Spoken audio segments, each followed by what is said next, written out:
À la fête d'université de mon frère, mon père a déclaré « Il prendra la Mustang ». Pourtant, j'avais passé 14 mois à la reconstruire entièrement. J'ai simplement répondu « Il n'en est pas question ». Une semaine plus tard, le titre de propriété avait disparu. Aujourd'hui, j'ai 24 ans, et j'ai l'impression d'avoir passé toute ma vie dans l'ombre de mon frère. Lucas, mon cadet de 21 ans, a toujours été traité comme s'il était le cadeau de Dieu à l'humanité. Moi, je suis essentiellement l'enfant invisible, celui dont personne ne se soucie.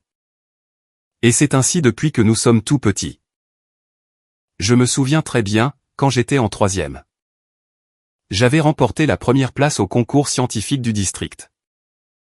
J'avais passé des semaines à mettre au point un système de filtrage d'eau à l'énergie solaire. Un projet vraiment génial. Quand je suis rentré à la maison avec mon ruban bleu, ma mère a juste murmuré « C'est bien ». Mon chéri, avant de se remettre aussitôt à aider Lucas pour son affiche d'histoire géo, qui devait être rendue le lendemain.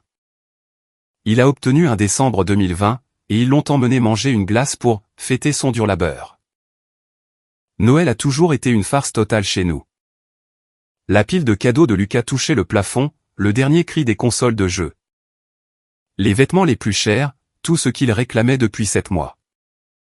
Ma pile à moi consistait en ce qu'il y avait de moins coûteux, une chemise en flanelle.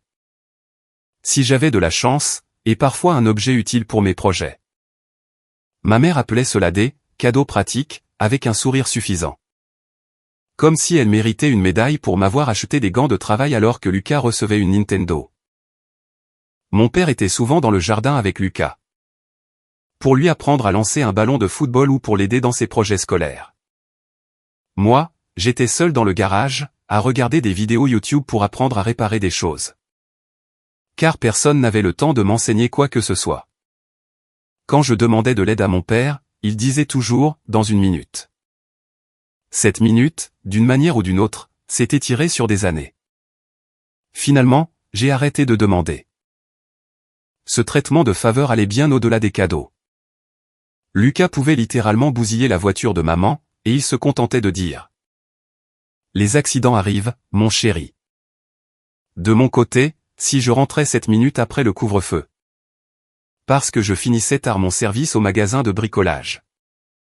J'étais privé de sortie pendant 3 semaines. 2 mondes, 2 règles différentes, selon que vous êtes le chouchou ou non. Quand nous avions 17 et 15 ans, Lucas a eu une phase où il empruntait mes affaires sans demander. Une fois, il a emmené mon iPod à l'école, à l'époque où c'était encore populaire. Et des élèves le lui ont volé dans son sac. Quand je me suis mis en colère, mes parents m'ont conseillé d'être plus compréhensif. Parce qu'il traversait une période difficile. En gros, il n'avait pas été sélectionné dans l'équipe de basket.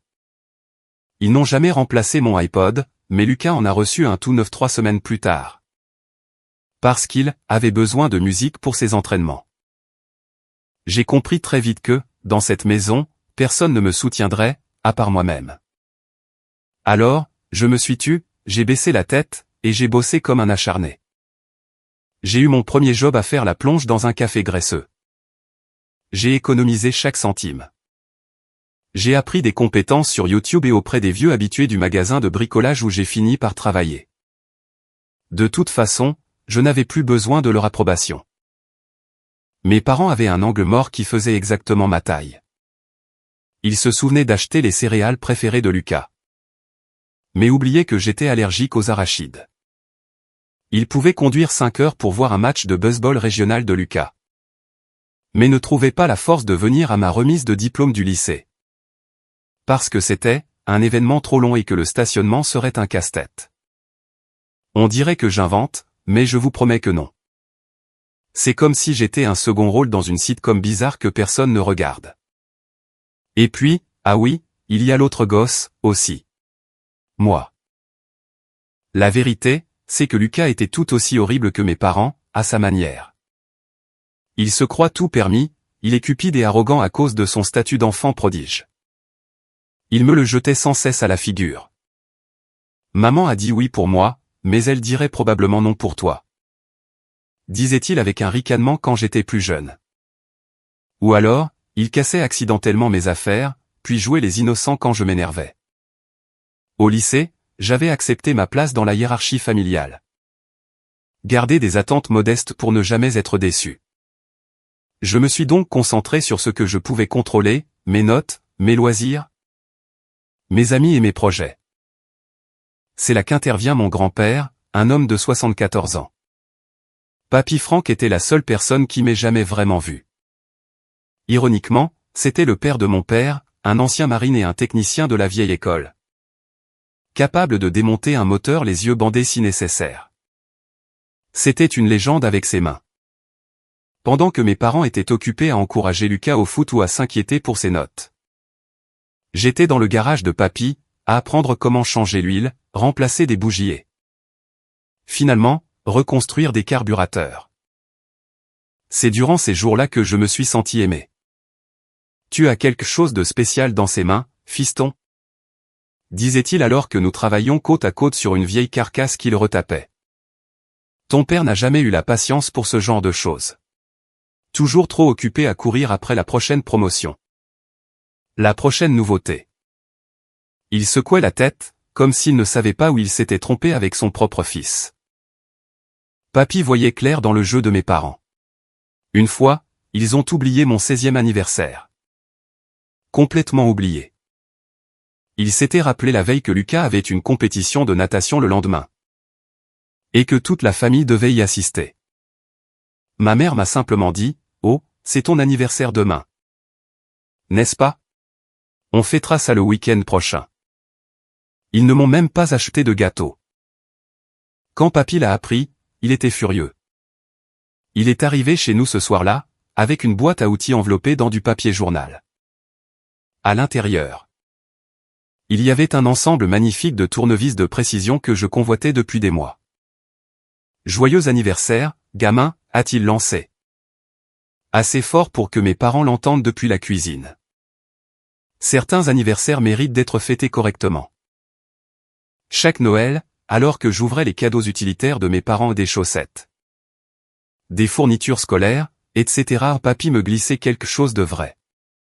Des outils de qualité, dont j'utilise encore la plupart aujourd'hui. Une année, mes parents ont rouspété. Ma mère a eu l'audace de commenter, « Il n'a pas besoin d'être gâté, Franck. » Comme si un bon jeu d'outils était comparable au nouvel iPhone que Lucas venait de recevoir. Papy l'a juste regardé comme si elle était idiote. Reconnaître un talent, ce n'est pas gâter. C'est investir, a-t-il dit. En me faisant un clin d'œil. Quand j'ai eu 19 ans, on a diagnostiqué Parkinson à papy. Malheureusement, les nouvelles n'étaient pas bonnes. Il ne pouvait plus conduire. Alors il m'a appelé une semaine plus tard en disant qu'il avait quelque chose pour moi. Il disait que, ce n'était pas beau, mais que la structure était solide. C'était l'une de ses expressions favorites. Je suis allé chez lui, pensant qu'il allait me donner quelques-uns de ses vieux outils. À la place, il y avait une Mustang Fastback de 1968 garée dans son allée. Une couleur vert Highland Green délavée, avec plus de rouille que de peinture. Des sièges déchirés et un moteur qui faisait des bruits que je ne pensais même pas possibles. Mais, bon sang, c'était la vue la plus magnifique que j'ai jamais vue. Papy m'a tendu les clés, en me disant qu'il les gardait pour moi depuis mes 13 ans. Il m'a expliqué qu'il avait vu comment mes parents me traitaient au fil des ans. Et qu'il pensait que je méritais quelque chose de spécial.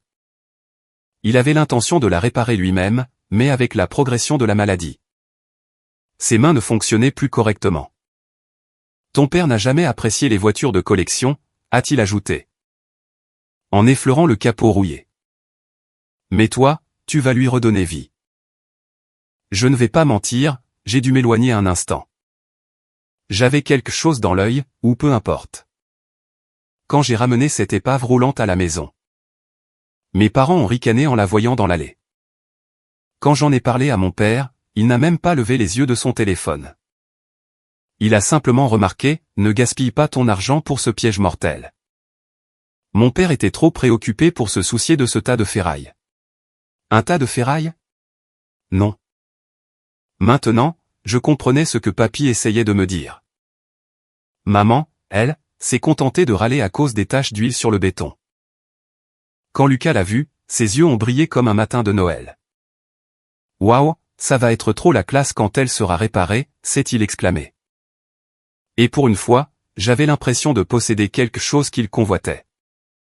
Il ne pouvait pas simplement aller se plaindre à nos parents pour l'avoir. Pendant 14 mois, j'ai consacré chaque minute de libre à cette voiture.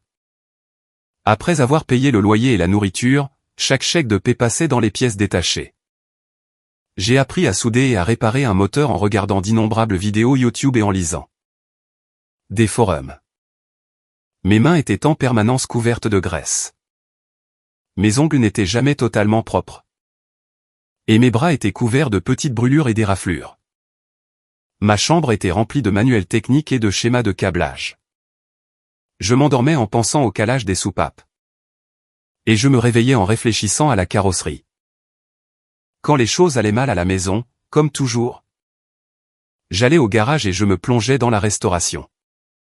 Travailler sur des véhicules a un côté presque méditatif. Quand vous entrez dans la zone, il n'y a plus que vous et la machine. Tout le reste disparaît. J'ai récupéré des pièces dans des casses, des bourses d'échange et sur des forums internet. J'ai reconstruit le V8 428 pièce par pièce, sablé la carrosserie jusqu'au métal nu. Et réparé méticuleusement les zones rouillées. Apprenant à souder et à former le métal au fur et à mesure. Je l'ai peinte dans l'atelier de l'oncle d'un ami, après les heures de fermeture. J'ai échangé mon travail contre du temps dans la cabine de peinture. Et j'ai entièrement refait la sellerie intérieure. Le jour où j'ai enfin réussi à faire tourner ce moteur correctement. En entendant le grondement profond du V8 prendre vie. J'ai senti que tout ce pourquoi j'avais travaillé avait enfin payé. La peinture vert Highland Green brillait au soleil. Oui, j'ai choisi la couleur de la Mustang de Bullitt. Attaquez-moi en justice si vous voulez. La sellerie en cuir noir sentait le renouveau. Et quand je l'ai emmené pour son premier vrai trajet, fenêtre baissée, moteur rugissant. J'ai réalisé que pour la première fois de ma vie, je possédais vraiment quelque chose. Quelque chose que j'avais construit de mes propres mains. Et dont personne ne pouvait s'attribuer le mérite. C'était ma réussite, et personne ne pouvait me l'enlever. Grandir comme l'enfant négligé vous apprend à accepter que les autres ne veulent pas vraiment de vos affaires. Personne ne se battait pour m'emprunter mes vêtements ou jouer avec mes jeux, car, à leurs yeux, Lucas avait toujours la version supérieure. J'ai donc été surpris par ce qui s'est passé quand, pour la première fois, j'ai eu quelque chose qui valait la peine d'être envié. Et waouh, Lucas l'enviait, cette Mustang. Une fois que la Mustang a été opérationnelle, Lucas ne pouvait plus s'arrêter d'en parler. Chaque fois que je la sortais, il était à la fenêtre.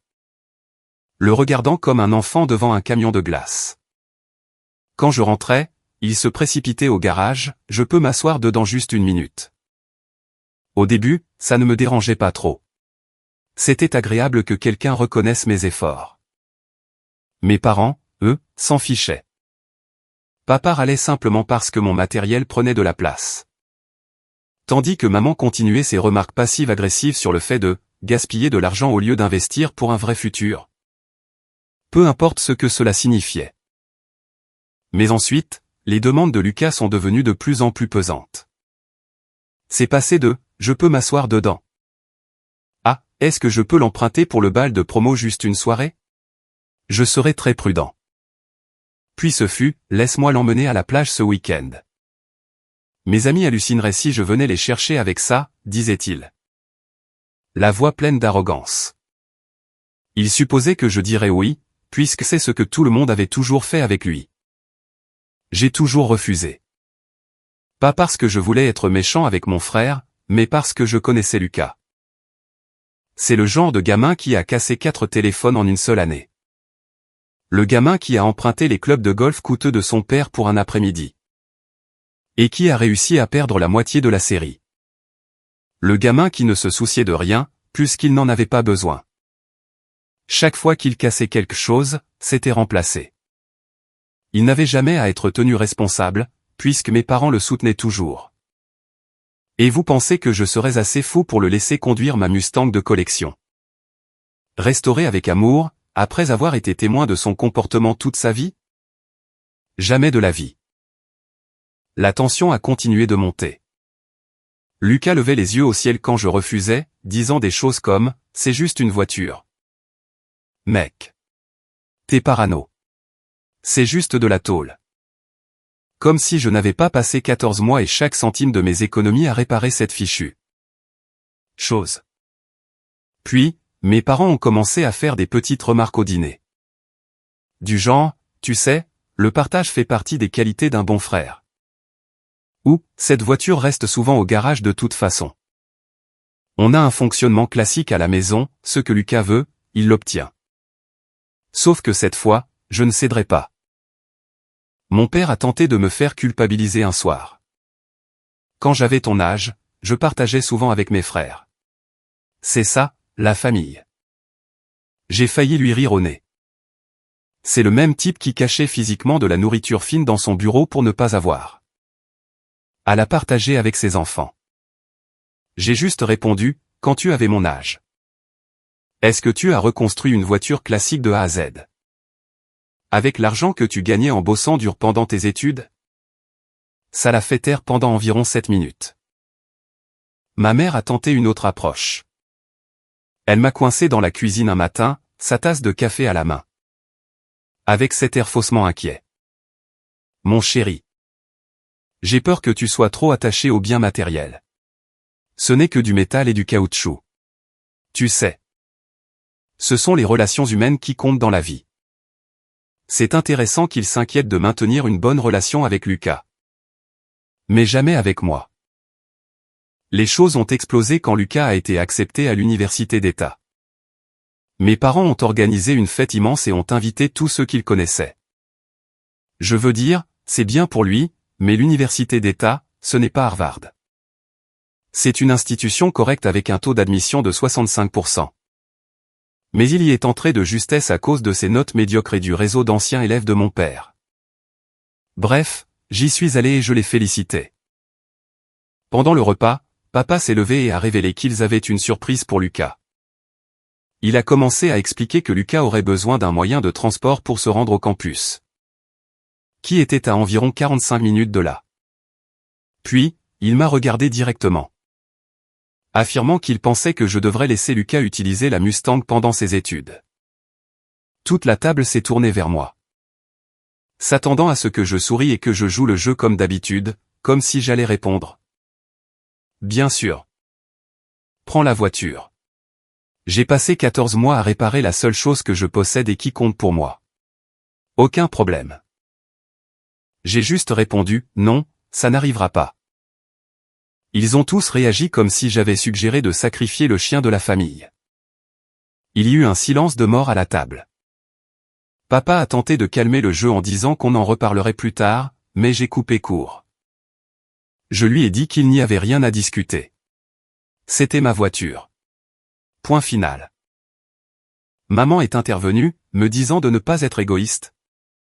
Car Lucas avait besoin d'un transport fiable à cette période critique de sa vie. Comme si l'université était plus importante que, je ne sais pas, toute mon existence. Je leur ai dit de lui acheter une voiture. Comme il le faisait pour tout ce qu'il demandait d'autre. C'est là que papa s'est emporté. Il a frappé du poing sur la table manquant de renverser la saucière et a hurlé que j'étais ridicule pour un simple véhicule. Je me suis levé, et j'ai enfin dit tout ce que je gardais en moi depuis des années. Je lui ai dit que c'était ma voiture, que je l'avais reconstruite moi-même. Que j'en possédais le titre de propriété, que je l'avais payée avec mon propre argent. Et que je ne la donnerais pas à Lucas juste parce qu'il l'avait demandé. Je leur ai dit que pour une fois dans leur vie, ils pouvaient dire non à leur précieux enfant prodige. J'ai suggéré que Lucas comprenne enfin ce que cela faisait de se battre pour obtenir quelque chose, au lieu de tout recevoir sur un plateau d'argent. Maman m'a regardé comme si elle ne pouvait pas croire que je me défendais. Papa avait l'air sur le point de faire une rupture d'anévrisme. Lucas, lui, restait assis là avec sa moue habituelle. Sans doute agacé que sa méthode habituelle du « je veux », j'obtiens, ait rencontré un obstacle. Je suis parti avant que quiconque ne puisse rajouter un mot. Le lendemain matin, papa a réessayé. Il a tenté une nouvelle approche cette fois. « Écoute, fils », a-t-il commencé, comme si nous discutions d'un contrat. Je sais que tu as mis beaucoup de travail dans cette voiture. Et si on te compensait pour ça? On pourrait mettre de l'argent de côté pour un autre projet de voiture sur lequel tu pourrais travailler. Pendant que Lucas conduit la Mustang. Il en a besoin maintenant. J'ai juste ricané. Tu ne comprends pas. N'est-ce pas? Ce n'est pas une question d'argent. Je ne veux pas d'un autre projet. Je veux ma voiture. Celle que j'ai déjà restaurée. Et ne répète plus jamais que c'est juste une voiture. Parce que ça ne l'est pas. Elle compte bien plus que ça pour moi. Alors, il a encore essayé de jouer la carte de l'égoïsme. Lucas a une opportunité ici. Cela pourrait augmenter ses chances de réussite. Est-ce que tu ne veux pas le meilleur pour ton frère? J'étais tellement fatigué de cette phrase. Et qu'en est-il de ce qui est le mieux pour moi? Papa? Est-ce que cette idée t'a déjà traversé l'esprit? L'expression sur son visage m'a donné la réponse. Manifestement, non. L'ambiance à la maison est restée tendue pendant plusieurs semaines. Ma mère utilisait le silence radio comme si j'étais celui qui était déraisonnable. Mon père continuait ses petites piques sur le sacrifice familial. Lucas alternait entre faire la tête et essayer de se mettre dans ma poche avec un intérêt soudain et suspect pour ma vie. Je suis resté discret, me concentrant sur mes études et mon boulot. Je passais le moins de temps possible à la maison. J'ai vraiment envisagé de prendre mon propre appartement, même si les loyers étaient exorbitants. Et j'ai commencé à faire des plans. Je pensais qu'ils finiraient par s'en remettre et qu'ils achèteraient une voiture à Lucas. Comme n'importe quel parent une voiture qu'il pourrait se permettre. Mais il ne voulait pas. Parce que pourquoi dépenser de l'argent quand il pouvait obtenir ma voiture gratuitement? Après 10 jours, j'ai reçu un appel de ma tante dans le Michigan. La santé de Papy Frank s'était gravement dégradée. Son Parkinson empirait, et lors d'un examen de routine. Les médecins avaient découvert d'autres problèmes, notamment cardiaques.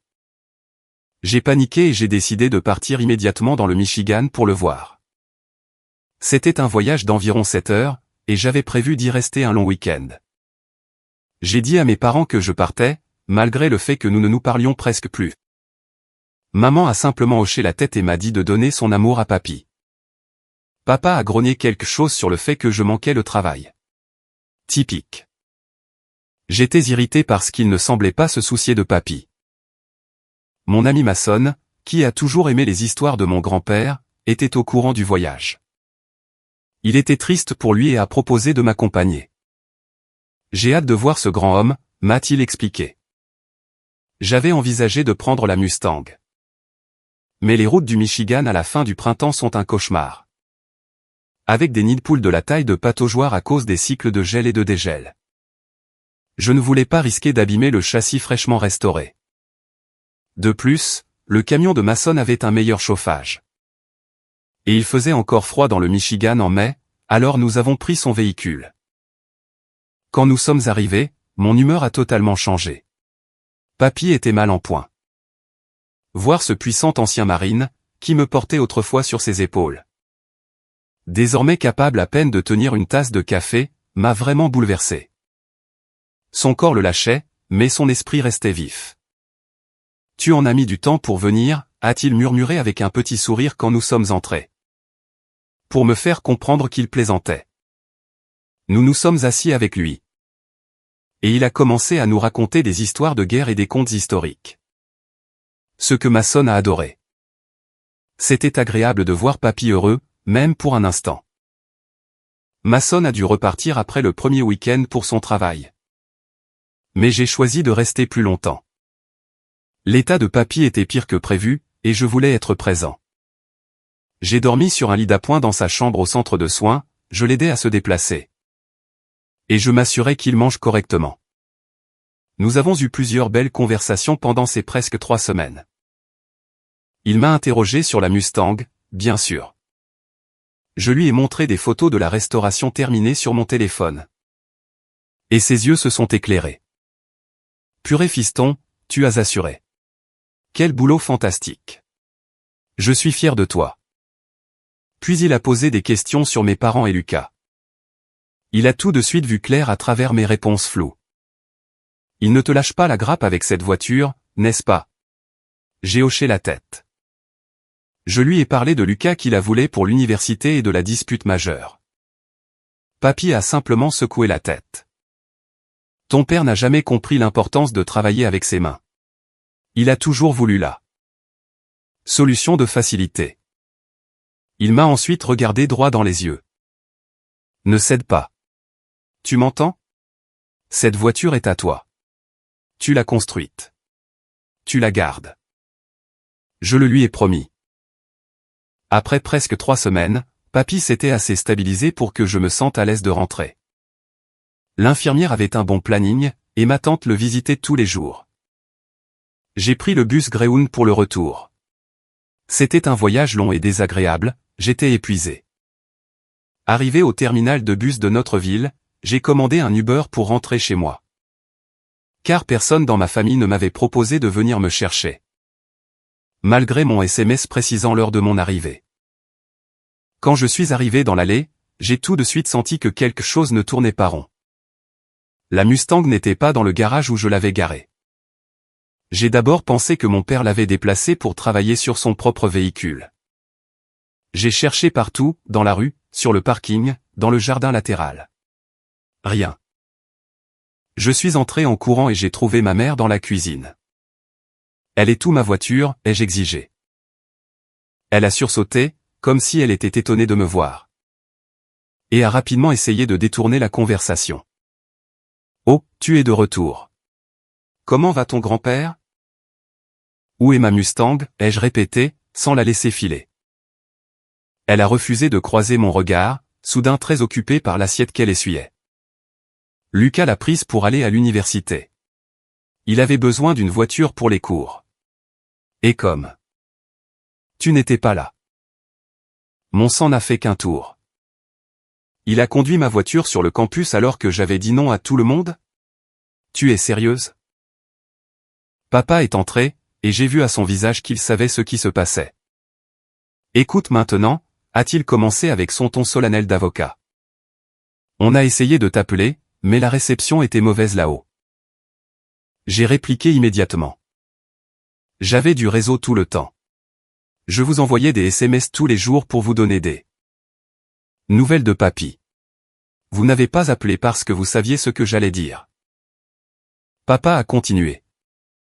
Écoute, ce qui est fait est fait. Lucas a plus besoin de la voiture que toi en ce moment. Et moi, je fais quoi? J'existe? Au moins. C'est ma voiture. Je pars au campus tout de suite pour la récupérer. Ça risque d'être difficile, a dit papa. Le titre de propriété a été transféré légalement. Lucas est désormais le propriétaire. Pendant un instant, j'ai cru avoir mal entendu. Vous avez fait quoi? Je vous jure que mon cerveau a bugué. Il a dit ça comme s'il parlait de la météo. C'est juste plus logique que ce soit lui qui l'ait, non? Vous avez transféré mon titre de propriété? Comment diable avez-vous pu faire ça sans ma signature? Ils ont échangé un regard qui disait tout. Alors, à ce sujet. Nous avons imité ta signature. Vous plaisantez, là? C'est illégal. Ne sois pas si dramatique, a tranché maman, abandonnant enfin son air doux. Nous sommes tes parents. Nous avons simplement pris la bonne décision. J'ai sorti mon téléphone et j'ai commencé à composer un numéro. Tu appelles qui? A demandé maman, soudainement nerveuse. La police. Papa s'est jeté vers moi pour attraper mon téléphone. Ne fais pas l'idiot. Tu vas le regretter. Je les ai regardés. Ils étaient déjà hors d'eux. Oui, quelqu'un va le regretter, mais ce ne sera pas moi. J'ai repris mon téléphone et je suis sorti. J'ai appelé Mason et il est immédiatement venu me chercher. Qu'est-ce qui se passe, mec? On dirait que tu as vu un fantôme. Je lui ai tout raconté. Mais c'est quoi ce délire, a été la seule chose que Mason a pu dire au début. J'ai dormi sur son canapé cette nuit-là, trop en colère pour envisager de rentrer. J'imaginais Lucas pavanant avec ma voiture sur le campus. Et mes parents pensant qu'il s'en était sorti. Plus j'y pensais, plus j'enrageais. Le père de Mason, Richard, est rentré tard du travail. Heureusement, il est avocat. Mason lui a raconté l'histoire, et il nous a rejoints. Il m'a confirmé que ce qu'ils avaient fait était clairement illégal. Vol de véhicules, faux et usage de faux, fraude, ce sont des crimes graves. Il m'a prévenu que je devais réfléchir sérieusement avant de m'engager sur cette voie contre ma famille. Car il risquait de lourdes conséquences. Mais devinez quoi? Je n'en avais plus rien à faire. Qu'ils affrontent l'enfer qu'ils méritaient. Cette nuit-là, mon téléphone a été inondé de SMS de mes parents. Toutes les variantes possibles, rentre à la maison qu'on en discute. Tu réagis de manière excessive, et, la famille passe avant tout. J'ai tout ignoré, et je me suis endormi en sachant que j'allais leur donner une leçon. C'est là que l'opération démantèlement a commencé. Le lendemain, premier arrêt, la préfecture, le DMV. C'est l'endroit le plus ennuyeux de la planète, mais ça valait les 3 heures d'attente. J'ai demandé les dossiers du transfert de titre de la Mustang. Et bien sûr, c'était là. Ma signature sur les documents de transfert était datée précisément du jour où j'étais dans une chambre d'hôpital dans le Michigan avec papy. J'ai aussi obtenu des copies du titre original, prouvant que la voiture était légalement à moi depuis que papy me l'avait cédée. Ensuite, je suis allé récupérer tous mes dossiers à la maison pendant que mes parents étaient au travail. J'avais toujours tenu des registres méticuleux pour la restauration. J'avais chaque reçu, chaque photo avant-après. Et chaque preuve que c'était mon projet depuis le début. J'avais l'acte de vente original de papy. J'avais même des SMS de mes parents reconnaissant que c'était mon projet de voiture. Richard a suggéré que nous obtenions la preuve que j'étais bien dans le Michigan au moment du transfert. C'était la partie la plus intelligente. Je suis allé à ma banque et j'ai récupéré les images des caméras de surveillance d'un distributeur automatique dans le Michigan, me montrant en train de retirer de l'argent le jour même où les documents étaient signés. J'étais à 600 km de la préfecture au moment où ma signature apparaissait sur la paperasse. Pendant ce temps, mon téléphone n'arrêtait pas d'exploser. Mes parents me laissaient des messages vocaux frénétiques qui commençaient par la colère. Comment oses-tu ne pas répondre? Puis l'indignation s'est changée en honte, on s'inquiète pour toi. Finalement, ils ont opté pour la manipulation, si tu aimes ton frère. Tu rentreras et on réglera ça en famille. Je n'ai répondu à rien. J'avais fini de discuter. C'était bien au-delà de ce qu'une réunion de famille pouvait résoudre. Avec toutes les preuves en main. Richard et moi sommes allés au commissariat pour porter plainte pour vol de voiture. Faux et usage de faux, et fraude. En sortant de là, j'ai eu l'impression d'avoir franchi une ligne de non-retour. Pour la première fois de ma vie. Je n'acceptais pas simplement les ordures que ma famille m'imposait. Je rendais les coups. La justice avance lentement, mais elle avance. Il leur a fallu environ 1 mois pour traiter mon dossier. Pendant ce temps, les tentatives de mes parents pour me joindre se sont intensifiées.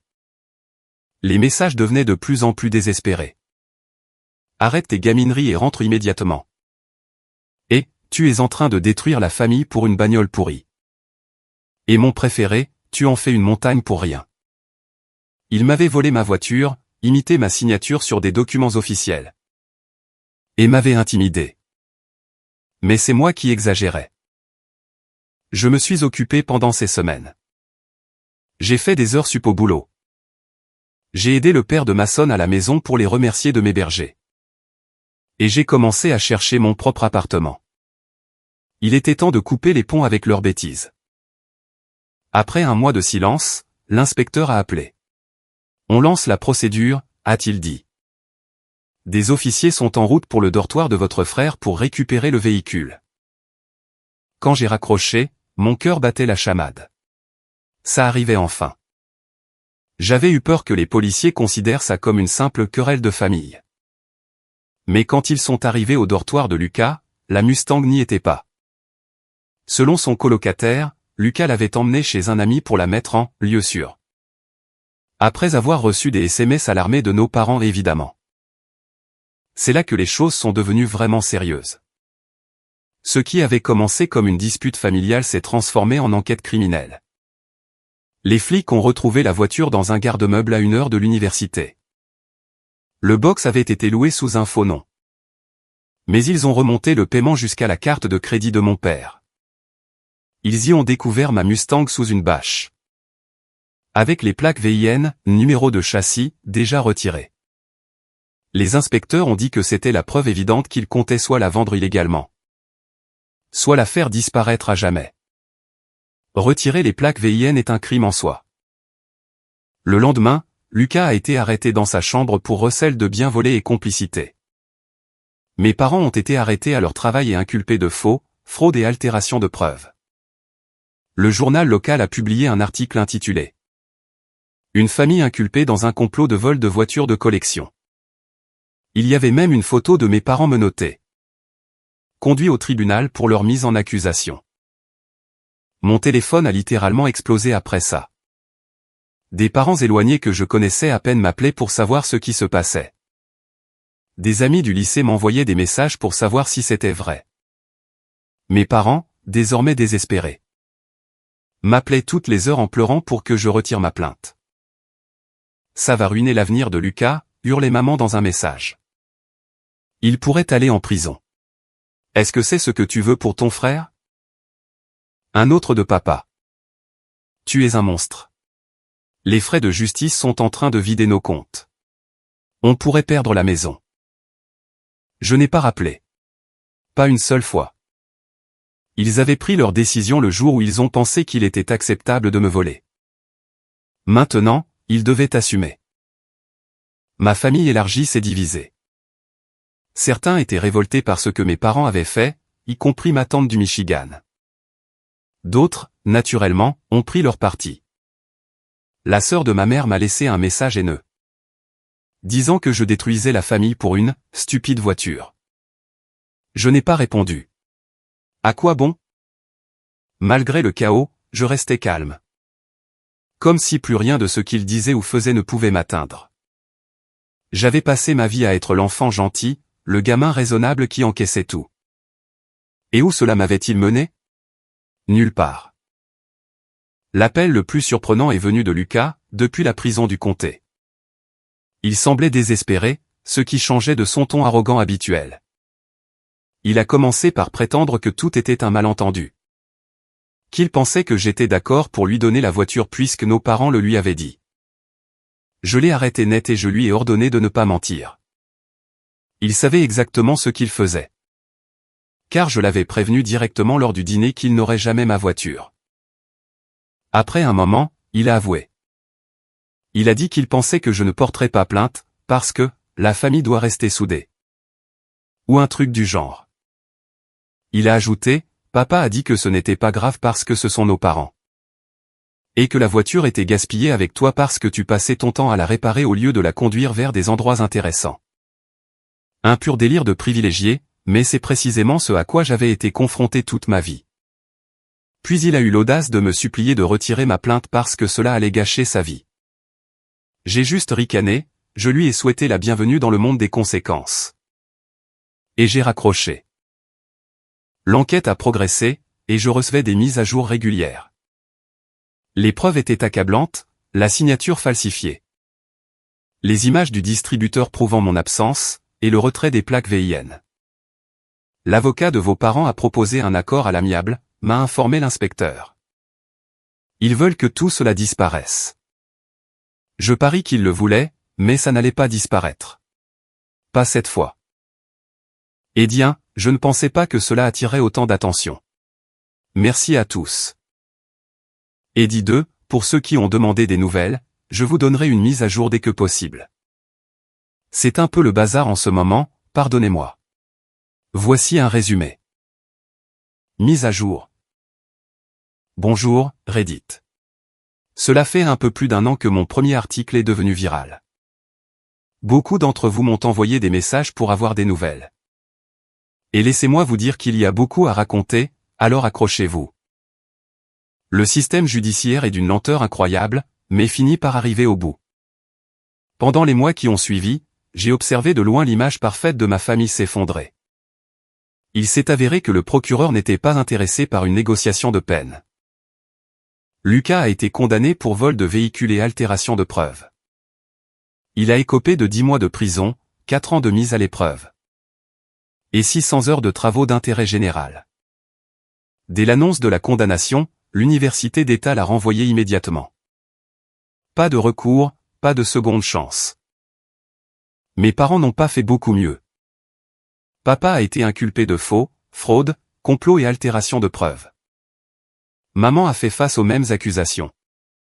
Car il a été prouvé que c'est elle qui avait imité ma signature. Ils ont tous deux été condamnés à 24 mois de mise à l'épreuve, de lourdes amendes. Et 45 jours de prison ferme. Que le tribunal a refusé de leur laisser purger le week-end malgré leur demande. Papa a perdu son emploi de comptable. Il s'avère que les entreprises n'aiment pas trop confier leur argent à des fraudeurs condamnés. Leur réputation est totalement détruite. En plus des accusations pénales. Le procès civil que j'ai intenté avec l'aide de Richard les a frappés de plein fouet. Ils ont dû vendre leur maison pour payer les frais de justice et les dommages-intérêts. Aux dernières nouvelles. Ils vivaient dans un appartement miteux et arrivaient à peine à joindre les deux bouts.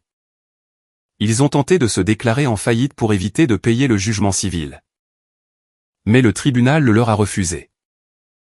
Ils ont fait une dernière tentative pour me contacter via leur avocat commis d'office. Ils proposaient de contracter une seconde hypothèque sur la maison qu'ils vendaient déjà pour me rembourser la voiture et plus encore. Si seulement je retirais ma plainte. Ils disaient que nous étions toujours une famille et que nous pouvions surmonter cela. J'ai renvoyé une seule ligne par l'intermédiaire de Richard. Nous avons cessé d'être une famille le jour où vous avez choisi Lucas plutôt que moi pour la dernière fois. La Mustang a enfin été sortie du box de stockage. Le tribunal a ordonné qu'elle me soit restituée. Avec des dommages-intérêts pour tentative de vol et préjudice moral. Elle est revenue avec un enfoncement sur l'aile et quelques éraflures. Mais rien que je ne puisse réparer. Pendant que toute cette pagaille juridique se déroulait, je logeais chez Mason. Mais j'ai réalisé que j'avais besoin d'une solution permanente. Je ne voulais pas seulement déménager, je voulais quitter totalement cette atmosphère toxique. J'ai donc pris ma décision. J'ai emballé tout ce que j'avais, ce qui n'était pas grand-chose. C'est incroyable de voir le peu dont on a besoin quand on repart à zéro. J'ai quitté mon job et je suis parti dans le Michigan pour vivre avec Papy Frank. Son Parkinson ne s'améliorait pas. Et il avait besoin de soins plus constants que ce que ma tante pouvait fournir avec son travail et ses enfants. C'est vraiment la meilleure décision que j'ai jamais prise. J'ai transféré mes crédits d'études dans une école locale et j'ai commencé à travailler à temps partiel dans un atelier de restauration de voitures anciennes. Où ils apprécient mes compétences. Le premier week-end après mon emménagement, j'ai pris la Mustang pour aller voir Papy. Il semblait vraiment épuisé. Le voir ainsi m'a brisé le cœur. Je l'ai aidé à aller jusqu'au parking pour qu'il puisse bien voir la voiture au soleil. Il a passé sa main tremblante sur l'aile. Son sourire était magnifique. Il était aux anges de savoir que j'habitais désormais avec lui. Vivre avec lui pendant quelques mois a été la plus belle chose qui puisse nous arriver à tous les deux. Je l'aidais pour tout, même pour cuisiner ses repas. Pendant qu'il s'asseyait à la table de la cuisine pour me donner des conseils sur les taux de compression ou le calage des soupapes. On regardait de vieux westerns ensemble le soir, il s'endormait à la moitié. Mais insistait pour que je lui raconte la fin le lendemain. Quand la santé de Papy a décliné, mes parents ont tenté plusieurs visites. Il a refusé de les voir. Il disait qu'il ne voulait pas voir, ces deux hypocrites. Papy s'est éteint environ 7 mois après mon arrivée chez lui. Il est parti paisiblement dans son sommeil. J'étais avec lui la veille. Je lui parlais d'une Charger 1970 que l'atelier venait de recevoir pour une restauration. J'ai pleuré pour lui. Je pleure encore. Ma famille a assisté aux funérailles. Lucas avait l'air minable après son séjour en prison. Mes parents semblaient usés, vieillis. Je suis resté à distance, même quand ils ont tenté de me parler.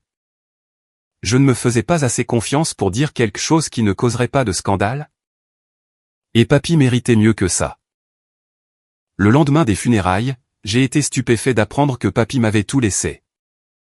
Sa maison, ses outils et ses quelques économies. Mon père a eu l'air de recevoir une gifle quand l'avocat a lu le testament. Je suppose qu'il comptait sur un héritage pour éponger leurs dettes judiciaires. L'avocat m'a ensuite remis une enveloppe contenant une lettre de papy.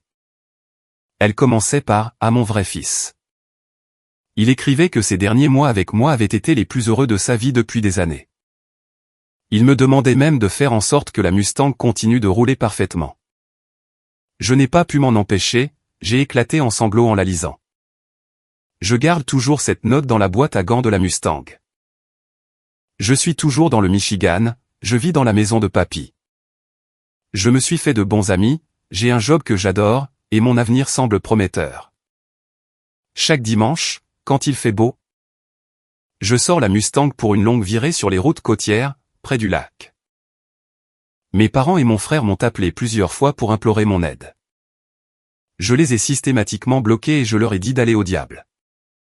La porte est fermée, et elle est verrouillée.